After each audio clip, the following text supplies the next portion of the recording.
नमस्कार, स्वागत है आपका हॉर्नबिल टीवी में। मैं हूं आपके साथ विशाल गर्ग। खबरों की शुरुआत करेंगे। राज्य में वनाग्नि की घटनाएं लगातार बढ़ती जा रही हैं। ऐसे में सीएम धामी सरकार लगातार वनाग्नि की रोकथाम को लेकर अलर्ट मोड पर नजर आ रही है। सीएम धामी ने दिल्ली में वनाग्नि की घटनाओं के संबंध में उत्तराखंड सदन में वर्चुअली समीक्षा बैठक की।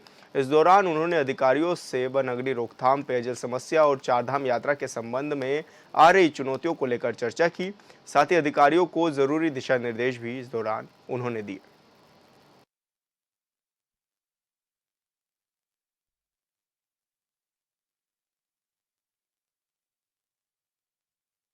मंत्री जी ने आज ये बैठक करी वर्चुअल मोड में और उन्होंने निर्देशित किया 3 महत्वपूर्ण चुनौतियां जो प्रदेश के समक्ष हैं: फॉरेस्ट फायर्स, पेयजल की किल्लत और चारधाम यात्रा की व्यवस्थाएं। और सभी जिले यहाँ पर उपस्थित थे, जिलों के सभी अधिकारी और राज्य स्तरीय सभी अधिकारी भी उपस्थित थे। तो जो भी निर्देश माननीय मुख्यमंत्री जी ने दिए हैं उनका हम लोग 100% अनुपालन करेंगे। 1 सप्ताह बाद फिर से हम लोग समीक्षा करेंगे कि आज जो निर्देश मिले हैं वो कहाँ तक उनकी कंप्लायंस हुई है। फॉरेस्ट फायर्स के लिए सभी लोग मिल के काम करेंगे। जन जागरूकता पे विशेष ध्यान दिया जाएगा, क्योंकि लोग जो आग लगाते हैं पिरूल में या खेत की पराली में, उसी से जंगल में आग फैलती है। तो आप सभी के माध्यम से मेरा अनुरोध है सभी निवासियों से उत्तराखंड के कि कोई भी आग ना लगाए। इस समय कोई भी आग की एक चिंगारी होती है तो बहुत तेजी से जंगल में फैलती है, उससे बहुत ज्यादा धुआं और प्रदूषण होता है और सभी को कठिनाई होती है। आपने ये भी देखा होगा कि कुछ लोगों की आग बुझाते समय मृत्यु भी हो गई। तो इस तरह की हम लोग चाहते हैं कि कोई भी ऐसी दुर्घटना ना हो प्रदेश में। पेयजल की किल्लत के लिए लॉन्ग टर्म भी हम लोगों का प्लान बन रहा है। जल संवर्धन, जल संरक्षण, catch the rain water harvesting, सभी सरकारी बिल्डिंग्स पे रेन वाटर हार्वेस्टिंग की व्यवस्था की जाएगी। सौर ऊर्जा पे भी विशेष ध्यान माननीय मुख्यमंत्री जी ने दिलाया है सबको कि सभी सरकारी बिल्डिंग्स पे सोलर पैनल लग जाएं और सौर ऊर्जा की भी तेजी से हम लोग कार्रवाई करें, क्योंकि ऊर्जा की जो आवश्यकता है प्रदेश में वो भी बढ़ती जा रही है। चारधाम यात्रा के सभी जिले तैयार हैं, अभी 1 हफ्ते का टाइम है। सारी सड़कें दुरुस्त हो जाएंगी, सफाई व्यवस्था पर विशेष ध्यान दिया जाएगा, कोई भी कूड़ा ना फेंके। प्लास्टिक फ्री चारधाम यात्रा हम लोग कराने का प्रयास कर रहे हैं। उत्तराखंड में इस बार वनों में आग लगने की घटनाएं लगातार बढ़ती हुई आ रही हैं, ऐसी सूचना मिल रही है और इसके लिए सरकार के द्वारा यथासंभव प्रयास भी किए जा रहे हैं। मुझे लगता है कि इसके हमें अस्थायी समाधान की ओर जाना चाहिए। पर्वतीय क्षेत्र में जो चीड़ के जंगल हैं, चीड़ की पत्तियां हैं, वो गिर करके इसमें आग का सबसे बड़ा कारण ये बनता है। तो इस ओर भी सरकार ने पहले इस पर विचार भी किया था, तो इस पर और गंभीरता से अगर विचार होगा तो इस बड़े कारणों को दूर किया जा सकता है। इसके अलावा मैं समझता हूँ कि इसके अस्थायी समाधान की ओर भी हमको विचार करना है। लोगों के द्वारा भी आग लगाए जाने की शिकायतें लगातार प्राप्त हो रही हैं और आज भी मैं पेपर में पढ़ रहा था कि 80% से अधिक घटनाएं लोगों के द्वारा आग लगाए जाने की घटनाएं होती हैं। तो उनको कैसे रोका जा सकता है, इसके लिए भी हमको कोई ठोस रणनीति बनाने की ज़रूरत है। प्रदेश में वनाग्नि की घटनाएं तेजी से बढ़ रही हैं, लगातार ये देखा जा रहा है और 1000 हेक्टेयर से ज़्यादा जंगल जल करके खाक भी हो चुके हैं। ऐसे में कहा जा सकता है कि 800 से ज़्यादा शिकायतें और मामले दर्ज किए जा चुके हैं वनाग्नि के और मुख्यमंत्री पुष्कर सिंह धामी भी लगातार इसमें अपडेट लेते हुए नजर आ रहे हैं, अधिकारियों को दिशा निर्देश देते हुए नजर आ रहे हैं। हाल फिलहाल में मुख्यमंत्री पुष्कर सिंह धामी ने बैठक भी की और साथ ही सभी अधिकारियों की छुट्टी भी रद्द कर दी गई थी। लेकिन अब जैसे जैसे ये मामले बढ़ रहे हैं वैसे वैसे ही अधिकारियों को और ज़्यादा जिम्मेदारी दे दी गई है। अधिकारियों को कहा गया है कि वो फील्ड में उतर कर काम करें, एसी कमरों से बाहर निकलें और सभी अधिकारियों की जिम्मेदारी भी तय कर दी गई है। साफ तौर पर यह कहा जा सकता है कि प्रदेश में तेज़ी से वनाग्नि घटनाएं बढ़ रही हैं, तो ऐसे में जो लोग इसके इन्वॉल्वमेंट पाया जा रहा है उनके खिलाफ भी एक्शन में धामी सरकार है, उनके खिलाफ भी मुकदमे किए गए हैं और जो लोग इस तरह की एक्टिविटी कर रहे हैं उनको किसी भी तरह से बख्शा नहीं जाएगा। मुख्यमंत्री पुष्कर सिंह धामी के ये शब्द भी थे। ऐसे में मुख्यमंत्री पुष्कर सिंह धामी लगातार अधिकारियों की बैठक भी ले रहे हैं, उनको दिशा निर्देश भी दे रहे हैं और हाल फिलहाल में जब जैसे जैसे गर्मियों का सीज़न बढ़ रहा है वैसे वैसे वनाग्नि की घटनाएं भी तेज़ी से बढ़ रही हैं। तो ऐसे में राज्य सरकार सेना का सहारा भी लेती हुई नजर आ रही हैं। हाल फिलहाल में हेलीकॉप्टर भी लगाए गए थे सेना के MI-17, जिससे कि आग पर काबू पाया गया था। और अब एक बार फिर से प्रदेश में तेजी से वनाग्नि की घटनाएं बढ़ रही हैं, तो धामी सरकार फिर एक बार लगातार ठोस कदम उठाते हुए नजर आ रही है। हॉर्नबिल टीवी के लिए देहरादून से विशाल गर्ग। और हरिद्वार से बड़ी खबर मिल रही है। सुप्रीम कोर्ट की फटकार के बाद जागा आयुष विभाग। आयुर्वेद दवा बनाने वाली कंपनी के खिलाफ अभियान। आयुर्वेद दवा कंपनी के प्रोडक्ट की जांच का अभियान। हाल ही में पतंजलि के 14 प्रोडक्ट के लाइसेंस निरस्त भी हुए थे और हरिद्वार में हो रहा 216 आयुर्वेद कंपनियों का संचालन तो अब एक्टिव मोड में नजर आ रहा है आयुष विभाग उत्तराखंड का। और लाइसेंस भी हाल फिलहाल में पतंजलि के रद्द किए थे और अब जो प्रोडक्ट्स बन रहे हैं उन पर भी गहनता से निगरानी आयुष विभाग रखे हुए है। सुप्रीम कोर्ट की फटकार के बाद जागा है आयुष विभाग। तो ये बड़ी खबर आपको बता रहे हैं और संवाददाता मनोज कश्यप हमारे साथ जुड़ चुके हैं। मनोज, क्या कुछ जानकारी मिल रही है हाल फिलहाल में जिस तरह से फटकार भी लगाई है सुप्रीम कोर्ट ने, तो अब आयुष विभाग किस तरह से काम कर रहा है?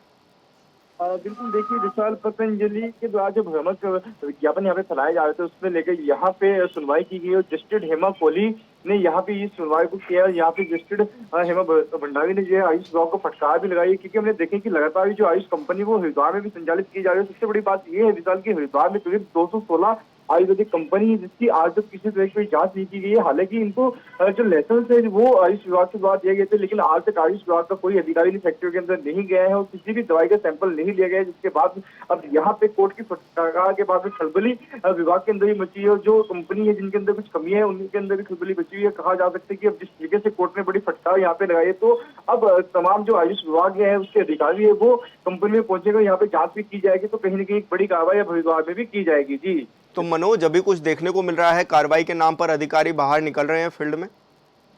बिल्कुल, देखिए कोर्ट की तरफ से जब विभाग को फटकार गई गई थी यहाँ पे जो पतंजलि जैसे बड़े संस्थान थे उनके यहाँ पे जो प्रोडक्ट थे वो बैन कर दिए गए हैं। उसके बाद यहाँ पे कहीं ना कहीं जो विभाग है वो काफी एक्टिव नजर आया और लगातार जो विभाग के अधिकारी है कर्मचारी वो फैक्ट्रियों के अंदर पहुंचे। यहाँ पे सैंपल भी कुछ कंपनियों से लिए गए और लगातार भी उन सैंपलों को लैब भेजा जाएगा। यदि किसी कंपनी कोई जो सैंपल है वो फेल हो जाता है तो उसके ऊपर यहाँ पे कानूनी कार्रवाई भी की जाएगी, उस कंपनी का लाइसेंस भी रद्द किया जाएगा। जी बिल्कुल मनोज, बहुत बहुत शुक्रिया आपका तमाम जानकारी साझा करने के लिए। और रुड़की से बड़ी खबर मिल रही है। तेज रफ्तार वोल्वो बस का देखने को मिला है कहर। नारसन बॉर्डर पर बनी पुलिस चौकी में मारी टक्कर। टक्कर लगने से हाईवे पर पलट गई बस। बस पलटने से यात्रियों में मची चीख पुकार और चौकी पर तैनात होमगार्ड नरेश पर भी मलबा गिर गया, जिससे कि मलबे के बीच में दब गए। और ऐसे में राहगीरों ने होमगार्ड को मलबे से बाहर भी निकाला और बस का ड्राइवर मौके से फरार भी हो गया। तो ये बड़ी खबर आपको बता रहे हैं, जहां पर वोल्वो बस ने नारसन में जो चौकी बनी हुई है उस पर टक्कर मार दी और ऐसे में मलबे में एक होमगार्ड भी दब गया और साथ ही यात्रियों में भी चीख पुकार देखने को मिली, क्योंकि बस की टक्कर के दौरान बस पलट गई। और ऐसे में मौके पर पुलिस प्रशासन की टीमें भी पहुंची हुई हैं। हालांकि होमगार्ड को मलबे से निकाल लिया गया है और बस का जो ड्राइवर है वो मौके से फरार हो गया है। तो बड़ी खबर आपको बता रहे हैं रुड़की से, जहां पर तेज रफ्तार वोल्वो का कहर देखने को मिला है।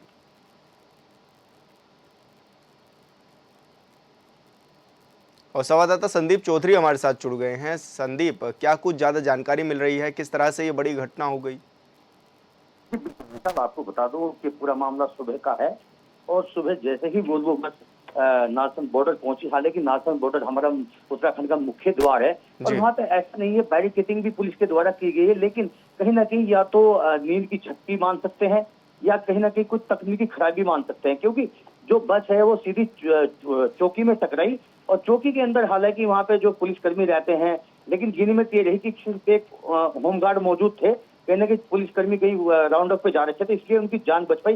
हालांकि जो होमगार्ड था उसके ऊपर वो पूरा मलबा गिर गया, क्योंकि चौकी में भयानक टक्कर लगने से गाड़ी जो पलट गई और जो यात्री थे, बच्चे, यात्री, महिला, वो गाड़ी में फंसे हुए थे। हालांकि राहगीरों के द्वारा तुरंत पुलिस को 112 पर कॉल करके सूचना दी गई। पुलिस मंगलौर कोतवाली पुलिस मौके पर पहुंची और पुलिस ने जाके आनंद फानंद में शीशे विशे तोड़ के सब बच्चों और जो महिला है या बुजुर्ग है सबको बाहर निकाला गया। हालांकि कुछ करीब 6 लोग घायल बताए जा रहे हैं, जिनको स्वास्थ्य केंद्र में एडमिट कराया गया मंगलौर में। साथ साथ बस का ड्राइवर मौका देखकर फरार हो गया, लेकिन पुलिस हर पहलू पर जांच कर रही है। जांच के बाद ही पता लग पाएगा आखिरकार ये हादसा कैसे हुआ, क्योंकि अगर पुलिसकर्मी शायद अगर चौकी में मौजूद होते और ये बस ना पलट पाती तो कहीं ना कहीं जो चौकी में मौजूद थे लोग, जो पुलिस मौजूद थी, शायद कहीं ना कहीं उनकी जान को भी खतरा था। जी विशाल। अच्छा संदीप, जिस तरह से देखा जा रहा है कि ये बस पलटी, तो ऐसे में तो रोड पर भी पूरा जाम लग गया होगा।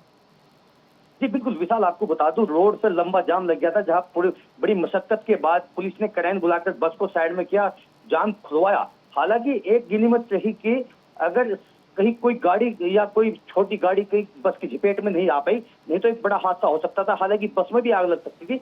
कहीं ना कहीं एक ये बड़ा हादसा होने से टला है और इसको लेकर ही पुलिस हर पहलू पर जांच कर रही है और पुलिस जांच करने के बाद ही आगे की कार्रवाई करेगी। जी बिल्कुल संदीप, बहुत बहुत शुक्रिया आपका तमाम जानकारी साझा करने के लिए। इन दिनों पहाड़ के रहवासी दोहरी मार का शिकार हो रहे हैं। एक और वनाग्नि और दूसरी ओर पेयजल की किल्लत। बढ़ती गर्मी के चलते पानी के स्रोत सूख गए हैं और लोग पानी लेने कई किलोमीटर दूर जाने को मजबूर हैं। देखिए इस खास रिपोर्ट।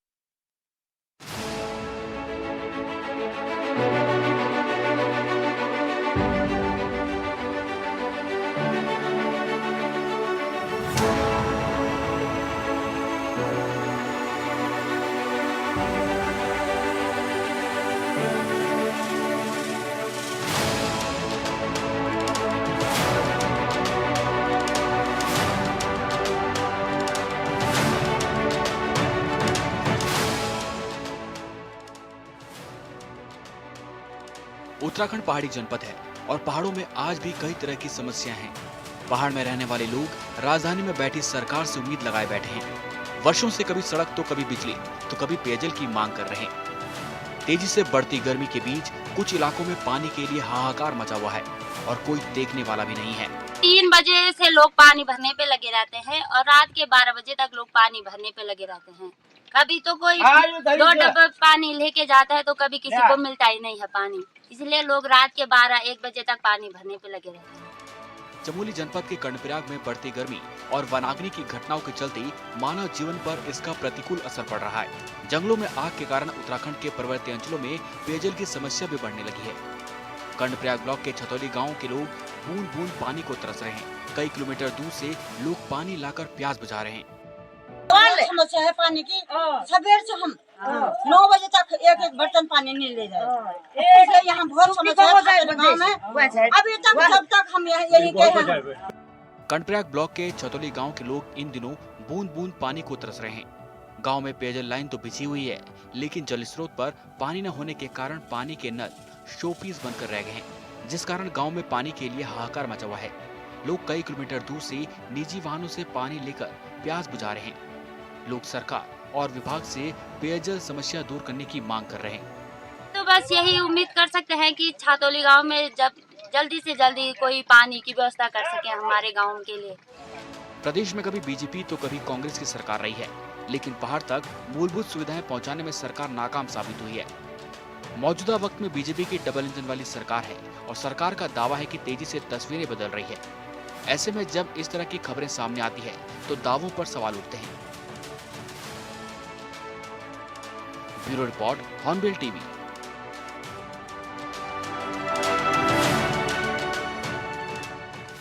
देहरादून से हरिद्वार पहुंचे भारतीय किसान यूनियन के राष्ट्रीय अध्यक्ष रामकुमार वालिया ने प्रेस कॉन्फ्रेंस की। प्रेस कॉन्फ्रेंस के दौरान उन्होंने बीजेपी हाईकमान से मंगलौर उपचुनाव में टिकट देने की मांग की। उन्होंने कहा कि मंगलौर विधानसभा किसान बाहुल्य क्षेत्र है। किसान संगठन से जुड़ा होने के नाते वो किसान की समस्याओं को भलीभांति जानते हैं। उन्होंने कहा कि अगर पार्टी उन्हें मौका देती है तो मंगलौर उपचुनाव में निश्चित ही रूप से जीत दर्ज करेंगे। इसके साथ ही उन्होंने लोकसभा चुनाव जीतने वाले दलों से केंद्रीय किसान प्राधिकरण बनाने की मांग भी की और बताया कि 15 जून से वो हरिद्वार में किसान कुंभ का आयोजन भी करेंगे।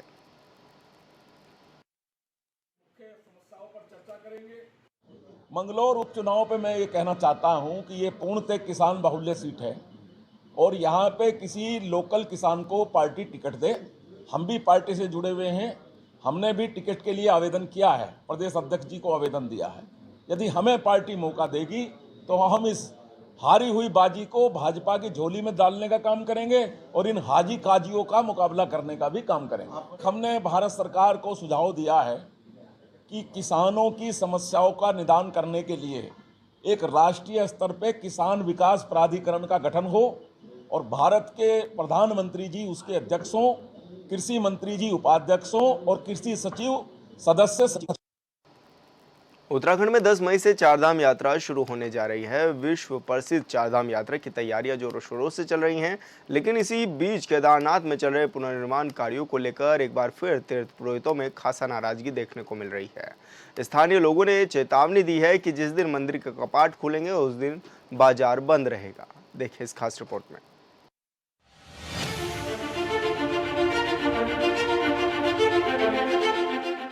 लेकिन ये तोड़े क्यों गए, इसका स्पष्ट जवाब आज तक हमको नहीं मिला है। घर है, होटल है, हम पूर्ण रूप से अनिश्चितकालीन के लिए 10 तारीख से बंद रहेंगे। उत्तराखंड में 10 मई से विश्व प्रसिद्ध चारधाम यात्रा की शुरुआत होने वाली है।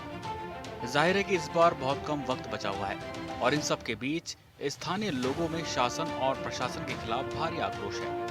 आरोप है कि आपदा के बाद मंदिर परिसर के आगे जो रास्ता तैयार किया गया था, उसी रास्ते को प्रशासन ने फिर तोड़ दिया। मंदिर के आगे से रास्ते में बड़े बड़े गड्ढे कर दिए गए। स्थानीय लोगों का कहना है कि प्रशासन ने केदारनाथ में उनकी दुकानों को जबरन तोड़ा है और उनके पुराने भवनों की नींव भी खोदी गई, जो कि उनकी भूमि धरी है। शासन प्रशासन द्वारा श्री केदारनाथ में भवन स्वामियों के भवनों के आगे गड्ढे बनाए गए एवं मंदिर के सामने का जो मार्ग है वो खोदा गया। लोगों के भवन तोड़े गए, दुकान तोड़ी गई बिना किसी सहमति के, बिना कोई नोटिस के जबरन, जबकि लोगों का वहाँ पे भूमिधरी अधिकार है।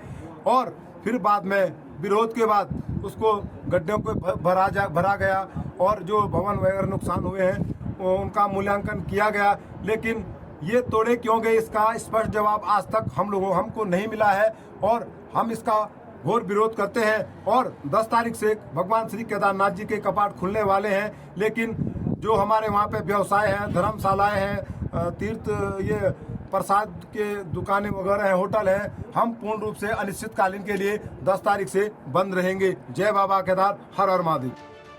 बात सिर्फ स्थानीय लोगों तक सीमित नहीं है। तीर्थ पुरोहितों का आरोप है कि कुछ अधिकारी जानबूझकर ऐसे कार्य कर रहे हैं। तीर्थ पुरोहितों ने कहा कि जब रास्ता अच्छा था तो फिर दोबारा यहाँ तोड़फोड़ क्यों की गई। तोड़फोड़ की वजह से तीर्थ पुरोहितों के ढाबों और घरों को भी नुकसान पहुंचा है। उन्होंने कहा कि 2013 में आई आपदा से केदारनाथ धाम की स्थिति बुरी हो गई है। वहीं तीर्थ पुरोहितों का कहना है कि प्रशासन के खिलाफ केदारनाथ धाम के लोगों में भारी आक्रोश है। प्रशासन के इस प्रकार के निर्णयों के खिलाफ 10 मई को केदारपुरी बंद हो सकती है। उन्होंने कहा कि तीर्थ हित में कार्य होने चाहिए और ऐसे कार्य होने चाहिए कि यात्री यहाँ से अच्छा संदेश लेकर जाएं। लेकिन सरकार ने यात्रा शुरू होने से पहले धाम में आपदा जैसी स्थिति पैदा कर दी है। जो लाखों करोड़ों का रास्ता वहाँ बनाया गया था, वहीं के पत्थरों को तराश करके बहुत सुंदर भगवान के मुख का रास्ता, जहाँ से भगवान की देव डोलियां और बाबा केदार की डोली जाएगी, वो बहुत सुंदर तैयार कर दिया गया था। लेकिन कुछ अधिकारी केदारनाथ में भेजे जाते हैं और वो अधिकारी उस रास्ता को तोड़ फोड़ करते हैं। 10 फीट गड्ढा गहरा और 6 फीट लंबा उसको खोदते हैं और सारी यात्रा अव्यवस्था होती है। मेरा ये कहने का मतलब ये है कि ये अधिकारी कौन है, क्या चाहते हैं, केदारनाथ की परंपराओं को बिगाड़ना, या जो केदारनाथ के प्रति लाखों श्रद्धालुओं ने अपना भगवान के दर्शन के लिए रजिस्ट्रेशन किया, या इनसे उसको खराब करना चाहते हैं, या जो वहाँ रोजी रोटी जिनकी जुड़ी है, इनसे ये अधिकारी भी स्पष्ट करे इनका मन क्या था। एक बार इन्होंने गड्ढा किया, दूसरी बार इन्होंने गड्ढा किया। आज केदारनाथ की वो स्थिति है जो 2013 में थी। आपको सिलेंडर इसी प्रकार वहाँ बाहर मिलेंगे जो इन्होंने जेसीबी से तोड़ा है। लोगों के कम्बल, लोगों के बर्तन, लोगों के तमाम सामग्री वहाँ ऐसी दिखाई दे रही है और कि मन बिल्कुल विचलित हो रहा है। और वो आपदा तो प्रकृति आपदा थी, लेकिन ये आपदा आधिकारिक आपदा है। हम सरकार से तो ये चाहते हैं कि तीर्थ हित में, यात्री हित में मेन फोकस है हमारा कि यात्री हित। यात्री वहाँ से अच्छी भावना लेके जाए। लेकिन वर्तमान में सरकार ने वहाँ इस तरह का वो कर दिया है कि दूसरी आपदा को निमंत्रण दे दिया। हमने तो सरकार से पहले भी कहा था ये जो आपदा के निशान है इनको मिटा दिया जाए, लेकिन वर्तमान में सरकार ने आज 10-11 साल बीतने के बाद भी सरकार ने आज पुनः वहाँ ऐसी स्थिति कर दी है कि ये लग रहा है कि आपदा आज ही आई है। सरकार ने वहाँ के जितने भी भवन थे उन भवनों को खोद दिया है, उनकी बुनियाद को, फाउंडेशन को खोद दिया है और यात्री हित में, यात्री सुविधा के नाम पर वहां पर कुछ नहीं है। तो इसीलिए उसको देखते हुए जब सरकार वहां पर कोई व्यवस्था नहीं कर रही है, जो तीर्थ पुरोहित समाज, व्यापारी वर्ग, अन्य मजदूर वर्ग जो भी वो करता था उस यात्रा में सहयोग, सरकार ने उन सब पे जो है प्रतिबंध लगा दिया, केदारनाथ जाने ही नहीं दे रहे हैं। तो उसको देखते हुए तमाम व्यापारियों ने, तमाम तीर्थ पुरोहितों ने, तमाम मजदूर वर्गों ने वहां पर इसलिए 10 तारीख से जो है पूर्ण बंद का आह्वान किया है। स्थानीय व्यापारी और तीर्थ पुरोहितों का आरोप है कि बिना आश्वासन के ही पुनर्निर्माण के कार्य किए जा रहे हैं। स्थानीय और तीर्थ पुरोहितों के आरोप को लेकर विपक्ष भी सरकार की कार्यशैली पर सवाल उठा रहा है। पूर्व मुख्यमंत्री हरीश रावत ने कहा कि चारधाम यात्रा में यात्रा मैनेजमेंट गड़बड़ाने की पूरी संभावना है और पिछली बार भी प्रदेश को बदनामी झेलनी पड़ी थी। तीर्थ पुरोहित और स्थानीय लोग यात्रा के भागीदार हैं, लिहाजा उन्हें विश्वास में लिया जाना आवश्यक है। मुख्यमंत्री को खुद उनसे बातचीत करनी चाहिए, क्योंकि पिछली बार भी लापरवाही बरती गई थी और इस बार भी लापरवाही बरती जा रही है। हाँ, जो यात्रा मैनेजमेंट है उसके गड़बड़ाने की पूरी संभावना है। पिछली बार भी प्रदेश को बदनामी झेलनी पड़ी थी, इन लोगों ने बहुत लापरवाहियाँ की और इस बार भी लापरवाहियाँ हो सकती है। और पंडा पुरोहित, तीर्थ पुरोहित और हक हकूकधारी दूसरे लोग, ये एक यात्रा के इसेंशियल पार्ट है, एक आवश्यक हिस्सा है, अति महत्वपूर्ण हिस्सा है। उनको विश्वास में लेना आवश्यक है और मुख्यमंत्री जी को स्वयं उनसे बातचीत करनी चाहिए। आरोपों पर सत्ताधारी बीजेपी के विधायक विनोद चमोली का कहना है कि तीर्थ पुरोहितों को बातचीत करके समाधान निकालना चाहिए। अगर कोई कमी रह गई तो सरकार उन कमियों को जरूर दूर करेगी। विनोद चमोली ने कहा कि यात्रा प्रारंभ होने जा रही है और अगर ऐसा संदेश देश के अंदर जाता है तो ऐसे में तीर्थ पुरोहितों को और आम जनमानस को भारी नुकसान होगा, क्योंकि यात्रा का लाभ स्थानीय लोगों को होता है, उनकी आर्थिकी मजबूत होती है। विनोद चमोली ने कहा कि बीकेटीसी के अध्यक्ष हैं, विधायक हैं, सभी मिलकर इसका समाधान निकालेंगे। देखिए, मेरा तो कहना है कि तीर्थ पुरोहितों को बातचीत के माध्यम से समाधान निकालने चाहिए। अगर वहाँ कुछ कमियाँ रह गई हैं तो सरकार तुरंत उन कमियों को दूर करेगी, क्योंकि यात्रा प्रारंभ होने जा रही है। और अगर यात्रा प्रभावित होती है और कोई भी नकारात्मक संदेश अगर प्रदेश के अंदर जाता है तो उसका सबसे बड़ा नुकसान जो है वहाँ के तीर्थ पुरोहितों को और वहाँ के जनमानस को होता है, क्योंकि यात्रा का लाभ भी स्थानीय लोगों को होता है, उनकी आर्थिकी मजबूत होती है, तीर्थ पुरोहितों को काम मिलता है। तो कोई भी ऐसे प्रयास जो कि यात्रा को बाधित करते हों या यात्रा के लिए एक नकारात्मक वातावरण तैयार करते हों, उससे बचना चाहिए। वहाँ पर हमारा बद्रीनाथ टेम्पल कमेटी के अध्यक्ष हैं बाकायदा, और जो इस काम को देखते होंगे, और सरकार के नुमाइंदे हैं, विधायकगण हैं, उनके माध्यम से अपनी बात को कर सकते हैं, संबंधित मंत्री से बात कर सकते हैं और मिल बैठ के संवाद के माध्यम से समाधान ढूंढा जा सकता है। विरोध करना समाधान नहीं है, विरोध करने से उत्तराखंड का नुकसान होगा। चारधाम यात्रा उत्तराखंड की आर्थिकी की रीढ़ मानी जाती है। वहीं सूबे के धार्मिक मान्यताओं की छटा देश नहीं बल्कि विदेशों में भी बिखरी हुई है। यही वजह है कि हर साल लाखों की संख्या में श्रद्धालु चारधाम यात्रा करने उत्तराखंड पहुंचते हैं। केदारनाथ यात्रा को लेकर यूं तो सरकार सारी व्यवस्थाएं दुरुस्त होने के दावे कर रहा है, लेकिन बावजूद इसके तीर्थ पुरोहितों की नाराजगी का मुद्दा जोरों पर है। ऐसे में सरकार के सामने अब सबसे बड़ी चुनौती इस नाराजगी को दूर करना है। देखने वाली बात होगी कि धामी सरकार इस मुद्दे पर आगे क्या करती है। Bureau report, hornbill TV.